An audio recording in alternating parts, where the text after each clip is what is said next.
കൂടുതൽ വാർത്തകളും വീഡിയോകളും കാണാൻ ഈ ചാനൽ സബ്സ്ക്രൈബ് ചെയ്യുക. കൂടെ ബെൽ ബട്ടൺ അമർത്തുക.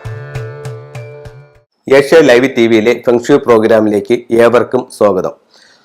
ഇപ്പോൾ നമ്മൾ കൺസൾട്ടിങ്ങിന് പോകുമ്പോഴായാലും ഭൂരിഭാഗം ആൾക്കാരും പറയുന്നതെന്ന് പറഞ്ഞാൽ സാറേ സാമ്പത്തികമായിട്ട് വലിയ ബുദ്ധിമുട്ടുകളാണ്, അല്ലെങ്കിൽ പൈസ വന്നാൽ നിൽക്കുന്നില്ല, അല്ലെങ്കിൽ വീട്ടിലേക്ക് പൈസ വരുന്നില്ല എന്നുള്ള പല സാമ്പത്തിക പ്രശ്നങ്ങളാണ് ഭൂരിഭാഗം കൺസൾട്ടിങ്ങിന് പോകുമ്പോഴും വീട്ടുകാർ പറയുന്ന പ്രധാന ഒരു കാര്യം. ഇപ്പം നമ്മളിലേക്ക് സമ്പത്ത് വരുന്നത് 2-3 മാർഗങ്ങളുണ്ട്. ഒന്നെന്ന് പറഞ്ഞു കഴിഞ്ഞാൽ ഇതിൻ്റെ ഫെങ്ഷു പ്രകാരം, അതായത് ചൈനീസ് വാസ്തുകല പ്രകാരം നമുക്ക് വീടിൻ്റെ ഫ്ലൈങ് സ്റ്റാർ എന്ന് പറഞ്ഞിട്ടൊരു കണക്കുണ്ട്. ആ ഫ്ലൈങ് സ്റ്റാർ എടുക്കുമ്പോൾ നല്ല എൻട്രൻസുകളുണ്ട്. നല്ല എൻട്രൻസ് എന്ന് പറഞ്ഞു കഴിഞ്ഞാൽ ഓരോ ദിക്കിലും, അത് 2 നക്ഷത്രങ്ങൾ വീതം വീടിൻ്റെ ഓരോ ദിക്കിലും വരുന്നുണ്ട്. അത് ഫെങ്ഷുയിലാണ് അത് കണക്കെടുക്കുന്നത്. അതെടുത്ത് നമ്മൾ അതിൻ്റെ ഒരു കണക്കെടുത്ത് ചെയ്യുമ്പോൾ വീടിൻ്റെ ഓരോ ദിക്കിലും 2 നക്ഷത്രങ്ങൾ വീതം വരും. ഈ നക്ഷത്രങ്ങളാണ് ഓരോ വീടിൻ്റെയും സ്വഭാവം നിർണ്ണയിക്കുന്നത്. അപ്പം നമ്മളുടെ വീടിൻ്റെ പ്രധാന വാതിൽ നിൽക്കുന്നത് നല്ല നക്ഷത്രം നിൽക്കുന്ന സ്ഥലത്താണ് പ്രധാന ഡോർ നിൽക്കുന്നതെന്നുണ്ടെങ്കിൽ നമ്മളിലേക്ക് ശരിക്ക് സമ്പത്ത് വരികയും അത് നിലനിൽക്കുകയും ഒക്കെ ചെയ്യും.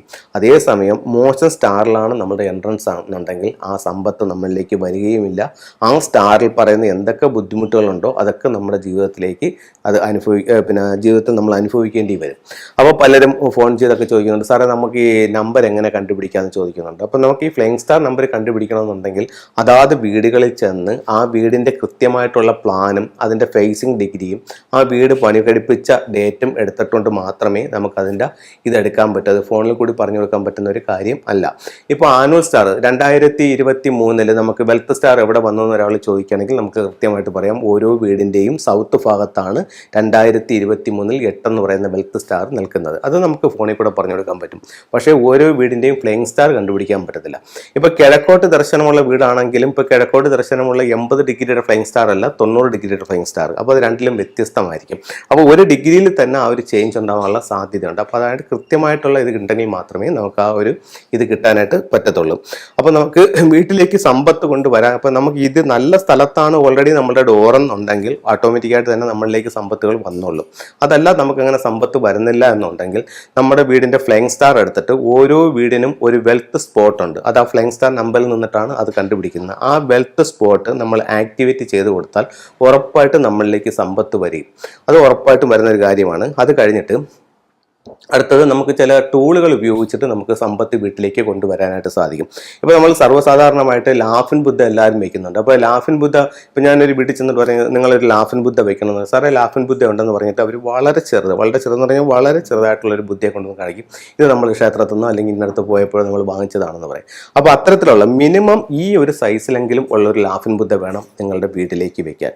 അപ്പോൾ ലാഫിൻ ബുദ്ധ ഒരുപാട് മോഡലുണ്ട്. അപ്പോൾ ഏത് മോഡലിൽ ചെയ്യാവുന്ന പലരും ചോദിക്കുന്നുണ്ട്. അപ്പോൾ ഞാൻ കഴിഞ്ഞ ഇത്രയും വർഷങ്ങളായി ചെയ്തു വരുന്നൊരു മോഡലെന്ന് പറഞ്ഞ് ട്രാവലിംഗ് ബുദ്ധ എന്ന് പറയുന്നൊരു മോഡലാണ്. ഇത് ട്രാവലിംഗ് ബുദ്ധയാണ്. ഇത് ഒത്തിരി സൗഭാഗ്യങ്ങളുള്ള ഒരു ബുദ്ധയാണ്. ഇതിനകത്ത് ചൈനീസ് നാണയങ്ങളുണ്ട്, കഴുത്തിൽ മാലയുണ്ട്, കയ്യിൽ റൂയിയുണ്ട്, അത് കഴിഞ്ഞിട്ട് പുറകിൽ കുടയുണ്ട്, ഉലു എന്ന് പറയുന്ന കായും എൻ്റെ പൂവുമുണ്ട്, 6 ചൈനീസ് നാണയങ്ങളുണ്ട്, പണച്ചാക്കിൻ്റെ മുകളിലാണ് ബുദ്ധ നിൽക്കുന്നത്. എല്ലാ സൗഭാഗ്യങ്ങളുമായിട്ട് ഒരു ബുദ്ധ നമ്മുടെ വീടിനുള്ളിലേക്ക് വരുന്ന രീതിയിൽ വീട്ടിനകത്തോട്ട് നോക്കി ഈ ഒരു ബുദ്ധ വെക്കുന്നത്. ഇത് നമ്മളിലേക്ക് സമ്പത്ത് വരാനായിട്ട് വളരെ നല്ലൊരു ടൂളായിട്ട് ഫെങ്ഷുവിൽ കണക്കാക്കും. അതുപോലെ തന്നെ 3 ലെഗ്ഡ് ഫ്രോഗ്, 3 കാലുകളുള്ള തവള, അതിനെ മുക്കാലി തവള എന്ന് പറയും. ഇതിപ്പോൾ നമുക്ക് 3 ലെഗ്ഡ് ഫ്രോഗ് ആണ്. ഇത് 1, 2, 3 കാലുകളാണ് ഇതിൽ വരുന്നത്. ഇത് നമുക്ക് ഇതിനകത്ത് ഒരു ചൈനീസ് കോയിൻ ഉണ്ട്. ഈ ചൈനീസ് കോയിൻ എന്ന് പറയുമ്പോഴത്തേക്ക് 2 സൈഡുകളാണ് ഇതിനകത്തുള്ളത്. ഇതിനെ ഈ പടമുള്ള സൈഡിനെ ഇൻസൈഡ് എന്നും ഈ 4 ലെറ്റേഴ്സ് ഉള്ള സൈഡിനെ യാങ് സൈഡ് എന്നും പറയും.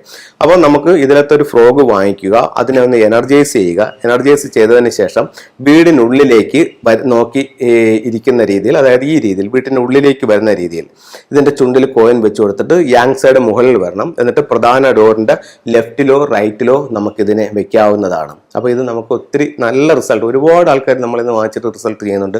നമ്മൾ മൊത്തത്തിൽ വീടുകളിൽ പോയി കൺസൾട്ട് ചെയ്ത് ടൂൾസ് വെച്ച് കൊടുക്കുന്നുണ്ട്. അവരെല്ലാം നല്ല റിസൾട്ട് പറയുന്നുണ്ട്. ഇത് 3 ലെഗ്ഡ് ഫ്രോഗ് എന്ന് പറയുന്ന ഒരു ഇതാണ്. ഇത് ഒത്തിരി സമ്പത്ത് നമ്മുടെ വീട്ടിലേക്ക് കൊണ്ടുവരാനായിട്ട് ഇതിനെ നമുക്ക് ഉപയോഗിക്കാവുന്നതാണ്. അപ്പോൾ ചിലത് 9 ഫ്രോഗുകൾ വെക്കുന്ന ഒരു മെത്തേഡ് ഉണ്ട്. ഇപ്പം ഞാൻ പറഞ്ഞതുപോലെ ഒരു ഫസ്റ്റ് ഫ്രോഗ് ഇതുപോലെ മെയിൻ ഡോറിൻ്റെ അടുത്ത് വെക്കാം. അവിടെ നിന്ന് പിന്നെ ഹൈഡ് ചെയ്ത് നമ്മളുടെ പിന്നെ ക്യാഷ് ബോക്സ് ഇരിക്കുന്ന സ്ഥലത്ത് അതിൻ്റെ ഏറ്റവും അടിയിൽ വരത്തക്ക രീതിയിൽ 9 ഫ്രോഗുകളെ ഹൈഡ് ചെയ്ത് വെക്കുന്ന ഒരു രീതിയും ഫുങ്ഷോയിൽ പറയുന്നുണ്ട്. അപ്പോൾ ഇത് നമുക്ക് ഈ രീതിയിൽ വെക്കാവുന്നതാണ്. അതുപോലെ വെൽത്തിനെ പറ്റിയാണ് നമ്മൾ സംസാരിച്ചുകൊണ്ടിരിക്കുന്നത്. വീട്ടിലേക്ക് എങ്ങനെ സമ്പത്ത് കൊണ്ടുവരാം. അപ്പം നമുക്ക് ട്രാവലിംഗ് ബുദ്ധ നല്ലൊരു ടൂളാണ്. അതുപോലെ മറ്റൊരു ടൂളാണ് ഞാൻ കാണിച്ചത്, ഈ പറയുന്ന 3 ലെഗ്ഡ് ഫ്രോഗ്. അടുത്തത് നമുക്ക് ഈ പറയുന്ന പശുവും കുട്ടിയും. അപ്പം ഇതിനകത്ത് പിന്നെ ഒരു പശുവുണ്ട്, എൻ്റെ കുട്ടികളുണ്ട്. അതിൻ്റെ മുകളിൽ ഇൻഗോട്ട്, ചൈനീസ് കോയിൻസ്, ഇതിൻ്റെ മുകളിലാണ് ഈ പശു കിടക്കുന്നത്. ഇതിനെ ഒരു വെൽത്ത് ടൂളായിട്ട് കണക്കാക്കുന്നുണ്ട്. ഇത് നമ്മൾ എവിടെയാണ് വെക്കുന്നതെന്ന് വെച്ച് കഴിഞ്ഞാൽ നമ്മുടെ സ്വീകരണ മുറിയുടെ സൗത്ത് ഈസ്റ്റ് കോർണർ, അതായത് തെക്ക് കിഴക്കേ മൂലയിൽ വീടിനുള്ളിലോട്ട് നോക്കി ഈ ഒരു പശുവും കുട്ടിയും വെക്കുന്നത് നല്ല സാമ്പത്തിക അഭിവൃദ്ധി ഉണ്ടാവാനായിട്ട് വളരെ നല്ലൊരു ടൂളായിട്ട് ഫുങ്ഷനിൽ കണക്കാക്കുന്നുണ്ട്. അതുപോലെ അരോന ഫിഷിൻ്റെ സ്റ്റാച്ചു, ഇത് നമുക്ക് സ്വീകരണ മുറിയുടെ സൗത്ത് ഈസ്റ്റ് കോർണറിൽ വെക്കാം. അപ്പോൾ ഇതെന്താ സൗത്ത് ഈസ്റ്റ് കോർണർ തന്നെ എല്ലാം പറയുന്നത് എന്ന് ചോദിച്ചാൽ, നമുക്ക് ഫുങ്ഷോ പ്രകാരം ഓരോ ദിക്കുകളും ഓരോ സൗഭാഗ്യങ്ങളാണ്. സമ്പത്തിൻ്റെ ദിക്കെന്ന് പറയുന്നത് വീടിൻ്റെ തെക്ക് കിഴക്ക് മൂലയാണ്. അപ്പോൾ ഇത്തരത്തിലുള്ള ഓരോ ചിത്രങ്ങളും രൂപങ്ങളും വെച്ച് ഒരുപാട് സൗഭാഗ്യങ്ങളും സമ്പത്ത് നിങ്ങളുടെ വീട്ടിലേക്ക് വരട്ടെ എന്ന് പ്രാർത്ഥിച്ചുകൊണ്ട് നിർത്തുന്നു. നന്ദി, നമസ്കാരം.